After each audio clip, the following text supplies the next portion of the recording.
Mentally torture physically torture मोननानै जोंना बिब'आ दिनै जिउ गोमालांबाय। हय बुथारगोन ना हारसिं सुइसाइड जाखो जों बेखौ मिथिला, गोजाननि खोथा। जोंनो न्याय नांगौ, बिसारखौ नांगौ। जुदि गुमैया फ्रायनो दायनिगिरिबा बिनि साजाखौ जोंनो नांगौ थारमाने। दिनै नोंथांमोना बे होदों जोङो दिनै क'क्राझारावहाय FIR होबाय जोङो। बे फेक्टजों थांबाय हजों दिल्लीयाव। दिल्लीनिया मा बिसार खालामो जों नायनोसै दा। जोंना दिल्लीनि बड' एस'सियेसनाबो एंगारनासो होदोंबा जों मा होनबावनो? होमबाथ' जोंना बर' जाथिया दासिमबो खौसे गैया। बेखौ मानिना लानांसिगोन। बयनिबो फिसा दिल्लीयाव हाबा जानानै थायो। बयनाबो संसारा बिदि जायोबा बोरै जानो? जोंनो रिंकिखौबो नांगौ। रिंकिखौ साजा होनांगौ। सासे हिनजावा सासे न'खरखौ सावना होबाय बे। जोंनि बिब'नि संसारा सनानि संसारमोन।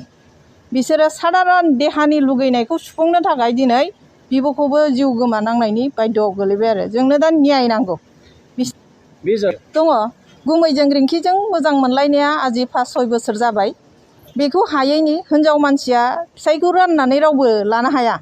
बिनि दुखुआव नोंनो मोजाङै थादो होननानै आं गोजोनै गामियाव थाहैनोसै होनना आब'आ फैनानै जोंजों 4 बोसोर थाफैदों। बुजाय आजाय दोनदों।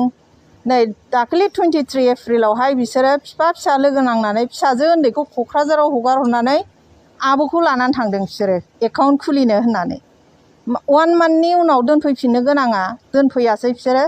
बेमारि खालामनानैसो दोखो दोखो टर्चार खालामनानै दा थैनो गोनां जाबाय आरो।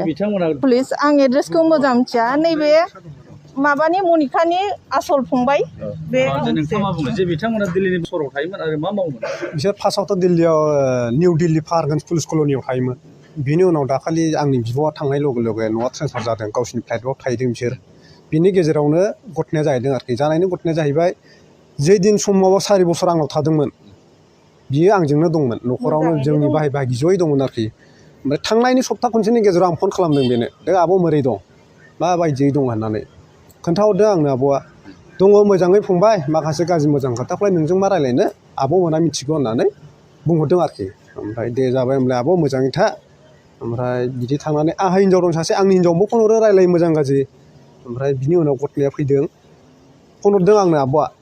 दे सानफ्रामबो जों नांलायबाय थायो बोरै जागोन होननानै। ओमफ्राय दाना बुंहरबाय आं, दे आब' गुमैनो होलाय फना होननानै। ओमफ्राय गुमैया आं रायज्लाया होनो। ओमफ्राय आब'आ होनबाय नोङो लाउदाव होना हो फना, आं बुंहरनि होननानै। ओमफ्राय गेजेरावनो बुंना होबाय आङो, जों आब'निबो जानानै बुंनो हाया, गुमैनिबो जानानै बुंनो हाया। बिनि गेजेराव मोनसे खोथा बुंनांदों, गुमै जोंहा बिमाजों समान आब', उन्दैनिफ्राय बिमा बिफा गैजाया। जों बेखौ फोथांनो हानाय सिस्टेमखौ जोंनि आथिंनि थाखायनो हागोन आरोखि। जुदि नोङो बेजों बेबायदि एना एनि जालायबाय थायोबा नों हगार हरफिनदो। बियो जेबो बुङा आरोखि आंनि सिगाङाव बेफोरबायदि खोथाखौ